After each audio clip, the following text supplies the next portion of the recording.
ನಮಸ್ಕಾರ ನ್ಯೂಸ್ 18 ಡಿಜಿಟಲ್ಗೆ ಸ್ವಾಗತ. ನಾನು ಚೈತ್ರ ಹರೀಶ್. ಅಮೆರಿಕ ಅಧ್ಯಕ್ಷ ಡೊನಾಲ್ಡ್ ಟ್ರಂಪ್ಗೆ ಈಗ ಎಲ್ಲಿಲ್ಲದ ಸಂಭ್ರಮ. ಯಾಕಂದ್ರೆ ಹಲವು ವರ್ಷಗಳಿಂದ ಅವರು ಕನಸು ಕಾಣ್ತಾ ಇದ್ದಂತಹ ಆ ಒಂದು ವಸ್ತು ಈಗ ಅವರ ಕೈ ಸೇರಿದೆ. ಅದುವೇ ನೊಬೆಲ್ ಶಾಂತಿ ಪ್ರಶಸ್ತಿ. ಆದರೆ ಈ ಪ್ರಶಸ್ತಿಯನ್ನು ಅವರಿಗೆ ನೊಬೆಲ್ ಸಮಿತಿ ಕೊಟ್ಟಿದ್ದಲ್ಲ, ಬದಲಾಗಿ ವೆನೆಜುವೆಲಾದ ಮರಿಯಾ ಕೊರಿನಾ ಮಚಾಡೋ ಉಡುಗೊರೆಯಾಗಿ ನೀಡಿದ್ದು. ನೊಬೆಲ್ ಪ್ರಶಸ್ತಿಗಾಗಿ ಅದೆಷ್ಟು ಬಾರಿ ಟ್ರಂಪ್ ಹಪಾಬಿಸಿದ್ದಾರೆ, ಆ ಪದಕಕ್ಕಾಗಿ ಯಾಕಿಷ್ಟು ಹುಚ್ಚು, ಈ ಬಗ್ಗೆ ಸಂಪೂರ್ಣ ಮಾಹಿತಿಯನ್ನ ಇವತ್ತಿನ ಡಿಜಿಟಲ್ ಕಂಟೆಂಟ್ನಲ್ಲಿ ನೋಡ್ತಾ ಹೋಗೋಣ. ನೀವಿನ್ನು ನ್ಯೂಸ್ 18 ಸಬ್ಸ್ಕ್ರೈಬ್ ಮಾಡಿಲ್ಲ ಅಂದ್ರೆ ಲೈಕ್ ಮಾಡಿ, ಶೇರ್ ಮಾಡಿ, ಸಬ್ಸ್ಕ್ರೈಬ್ ಮಾಡಿ. ಅಂತಾರಾಷ್ಟ್ರೀಯ ರಾಜತಾಂತ್ರಿಕ ವಲಯದಲ್ಲಿ ಇಂದು ಸಂಚಲನ ಮೂಡಿಸಿರುವಂತಹ ಒಂದು ಮಹತ್ವದ ಸುದ್ದಿ ಹೊರಬಂದಿದೆ. ಅಮೆರಿಕ ಅಧ್ಯಕ್ಷ ಡೊನಾಲ್ಡ್ ಟ್ರಂಪ್ ಅಂದ್ರೆ ಸಾಕು, ಅಲ್ಲಿ ಸಂಚಲನ ಇರಲೇಬೇಕು.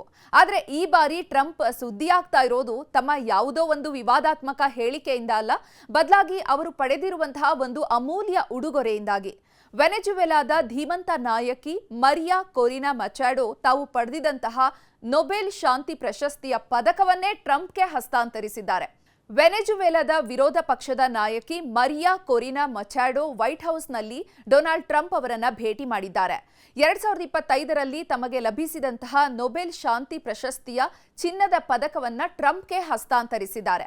ವೆನೆಜುವೆಲಾದ ಸ್ವಾತಂತ್ರ್ಯಕ್ಕಾಗಿ ಟ್ರಂಪ್ ನೀಡಿದ ಬೆಂಬಲಕ್ಕೆ ಕೃತಜ್ಞತೆಯನ್ನ ಸಲ್ಲಿಸೋದಕ್ಕೆ ಈ ನಿರ್ಧಾರವನ್ನ ಕೈಗೊಂಡಿದ್ದಾರೆ. ಈ ಅಪರೂಪದ ಉಡುಗೊರೆಯನ್ನ ಅದ್ಭುತ ನಡತೆ ಅಂತ ಬಣ್ಣಿಸಿದ್ದಾರೆ ಅಮೆರಿಕ ಅಧ್ಯಕ್ಷ ಕೂಡ. ಒಂದು ಅದ್ಭುತವಾದಂತಹ ನಡತೆ ಇದು ಅಂತ ಹೇಳಿ ಬಣ್ಣಿಸಿದ್ದಾರೆ. ನೊಬೆಲ್ ಸಮಿತಿಯಿಂದ ಪದಕ ವರ್ಗಾವಣೆ ಅಸಾಧ್ಯ ಅನ್ನುವಂತಹ ಸ್ಪಷ್ಟನೆಯನ್ನ ನೀಡಿದ್ರೂ ಕೂಡ ಈ ಪದಕವನ್ನ ಟ್ರಂಪ್ ತಮ್ಮ ಬಳಿಯೇ ಇಟ್ಕೊಳ್ಳೋದಕ್ಕೆ ನಿರ್ಧಾರವನ್ನ ಕೈಗೊಂಡಿದ್ದಾರೆ, ತಮ್ಮ ಬಳಿಯೇ ಇಟ್ಕೊಂಡಿದ್ದಾರೆ. ವೆನೆಜುವೆಲಾದಲ್ಲಿ ಪ್ರಜಾಪ್ರಭುತ್ವಕ್ಕಾಗಿ ಹೋರಾಡ್ತಾ ಇರುವಂತಹ ಮಚಾಡೋ ವಾಷಿಂಗ್ಟನ್ನ ವೈಟ್ ಹೌಸ್ನಲ್ಲಿ ಟ್ರಂಪ್ ಅವರನ್ನ ಭೇಟಿಯಾಗಿದ್ರು. ಈ ವೇಳೆ ನಡೆದಂತಹ ಘಟನೆ ಇಡೀ ಜಗತ್ತನ್ನೇ ಆಶ್ಚರ್ಯಚಕಿತಗೊಳಿಸಿದೆ. ಕಳೆದ ತಿಂಗಳಷ್ಟೇ ನೊಬೆಲ್ ಶಾಂತಿ ಪ್ರಶಸ್ತಿಯನ್ನ ಮುಡಿಗೇರಿಸಿಕೊಂಡಿದ್ದಂತಹ ಮಚಾಡೋ ಆ ಪದಕವನ್ನ ಒಂದು ಸುಂದರವಾದ ಚಿನ್ನದ ಫ್ರೇಮ್ನಲ್ಲಿ ಹಾಕಿ ಟ್ರಂಪ್ ಅವರ ಕೈಗೆ ಇಟ್ಟಿದ್ದಾರೆ. ವೆನೆಜುವೆಲಾದ ಜನರ ಪರವಾಗಿ, ನಮ್ಮ ಸ್ವಾತಂತ್ರ್ಯಕ್ಕಾಗಿ ನೀವು ತೋರಿದಂತಹ ಅಪ್ರತಿಮ ನಾಯಕತ್ವಕ್ಕೆ ಅರ್ಪಿಸ್ತಾ ಇರುವಂತಹ ಗೌರವ ಇದು ಅಂತ ಹೇಳಿದ್ದಾರೆ. ಅದನ್ನ ಅವರ ಒಂದು ಪೋಸ್ಟ್ ಅನ್ನ ಕೂಡ ಮಾಡಿ ಟ್ರಂಪ್ ಅವರನ್ನ ಹೊಗಳಿ ಒಂದು ಪ್ರಶಸ್ತಿಯನ್ನ ಅವರಿಗೆ ಕೊಟ್ಟಿರುವಂತದ್ದು. ಟ್ರಂಪ್ ಅವರು ಕೂಡ ಇದನ್ನ ಸ್ವೀಕರಿಸ್ತಾ ಮಚಾಡೋ ಅವರನ್ನ ಅಸಾಧಾರಣ ಧೈರ್ಯಶಾಲಿ ಮಹಿಳೆ ಅಂತ ಹೊಗಳಿದ್ದಾರೆ. ಸೋಷಿಯಲ್ ಮೀಡಿಯಾದಲ್ಲಿ ಪೋಸ್ಟ್ ಹಾಕಿರುವಂತಹ ಟ್ರಂಪ್, ಮರಿಯಾ ತಮ್ಮ ನೊಬೆಲ್ ಪದಕವನ್ನ ನನಗೆ ನೀಡಿದ್ದಾರೆ, ಇದು ಪರಸ್ಪರ ಗೌರವದ ಸಂಕೇತ ಅಂತ ಟ್ರಂಪ್ ಬರೆದುಕೊಂಡಿದ್ದಾರೆ. ಆದ್ರೆ ಈ ವಿಚಾರದಲ್ಲಿ ನೊಬೆಲ್ ಸಮಿತಿ ಮಾತ್ರ ಅಸಮಾಧಾನ ವ್ಯಕ್ತಪಡಿಸಿದೆ.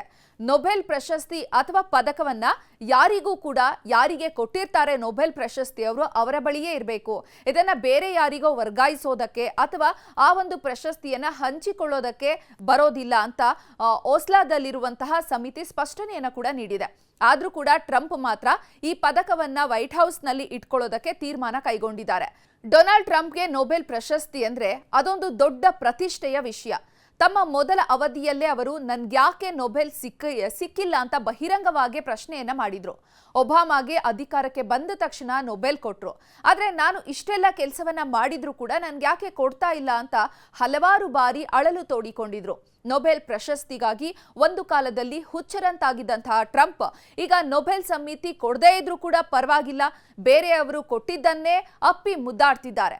ಮಚಾಡೋ ತಮಗೆ ಸಿಕ್ಕಂತಹ ಗೌರವವನ್ನೇ ಟ್ರಂಪ್ಗೆ ನೀಡೋ ಮೂಲಕ ಟ್ರಂಪ್ ಅವರ ಸುದೀರ್ಘವಾದಂತಹ ಆಸೆ ಏನಿತ್ತು, ಆ ಕಾಲದ ದಾಹ ಏನಿತ್ತು ಅದನ್ನ ತಣಿಸಿದ್ದಾರೆ. ಆದ್ರೆ ಇಲ್ಲಿರುವಂತಹ ದೊಡ್ಡ ಟ್ವಿಸ್ಟ್ ಅಂತ ಅಂದ್ರೆ ನೊಬೆಲ್ ಪದಕವನ್ನ ಹೀಗೆ ಹಸ್ತಾಂತರಿಸೋದು ಕಾನೂನು ಬಾಹಿರ ಅಂತ ಸಮಿತಿ ಕೂಡ ಹೇಳಿದೆ. ಆದ್ರೆ ಟ್ರಂಪ್ ಮಾತ್ರ ಯಾವುದಕ್ಕೂ ಕೇರ್ ಮಾಡ್ತಾ ಇಲ್ಲ. ಬೇರೆಯವರಿಗೆ ಸಿಕ್ಕ ಪದಕ ಆದ್ರೆ ಏನು, ಇದು ನನ್ನ ಕೆಲಸಕ್ಕೆ ಸಿಕ್ಕಂತಹ ಮನ್ನಣೆ ಅನ್ನೋ ರೀತಿಯಲ್ಲಿ ವೈಟ್ ಹೌಸ್ನಲ್ಲಿ ಹೆಮ್ಮೆಯಿಂದ ಪ್ರದರ್ಶಿಸುತ್ತಿದ್ದಾರೆ. ಇನ್ನು ನೊಬೆಲ್ ಸಮಿತಿ ಟ್ರಂಪ್ ಹೆಸರನ್ನ ಘೋಷಿಸದೇ ಇರಬಹುದು, ಆದ್ರೆ ಅವರ ಅಭಿಮಾನಿಗಳು ಮತ್ತು ಮಿತ್ರ ರಾಷ್ಟ್ರಗಳ ನಾಯಕರು ಮಾತ್ರ ಟ್ರಂಪ್ ಅವರನ್ನೇ ಶಾಂತಿ ದೂತ ಅಂತ ಬಿಂಬಿಸುತ್ತಿದ್ದಾರೆ. ಮಚಾಡೋ ನೀಡಿದಂತಹ ಈ ಗಿಫ್ಟ್ ಈಗ ಜಗತ್ತಿನಾದ್ಯಂತ ದೊಡ್ಡ ಚರ್ಚೆಗೆ ಗ್ರಾಸವಾಗಿದೆ. ಒಟ್ಟಾರೆ ನೊಬೆಲ್ ಪ್ರಶಸ್ತಿ ಪಡಿಬೇಕು ಅನ್ನುವಂತಹ ಟ್ರಂಪ್ ಅವರ ಬಹುಕಾಲದ ಆಸೆ ಅಂತ ಹೇಳಲಾಗ್ತಾ ಇತ್ತು, ಆ ಆಸೆ ಈಡೇರಿದೆ. ಆದ್ರೆ ಇಂದು ಆ ಪ್ರಶಸ್ತಿ ವಿಜೇತೆಯೇ ಸ್ವತಃ ತಮ್ಮ ಪದಕವನ್ನ ಅವರಿಗೆ ತಂದುಕೊಟ್ಟಿರೋದು ಮಾತ್ರ ಇತಿಹಾಸದಲ್ಲಿ ದಾಖಲಾಗುವಂತಹ ಕ್ಷಣ. ಈ ಉಡುಗೊರೆಯಿಂದಾಗಿ ಅಮೆರಿಕ ಮತ್ತು ವೆನೆಜುವೆಲಾ ನಡುವಿನ ಸಂಬಂಧ ಯಾವ ತಿರುವನ್ನ ಪಡ್ಕೊಳ್ಳುತ್ತೆ ಅನ್ನೋದನ್ನ ಕಾದು ನೋಡಬೇಕಿದೆ.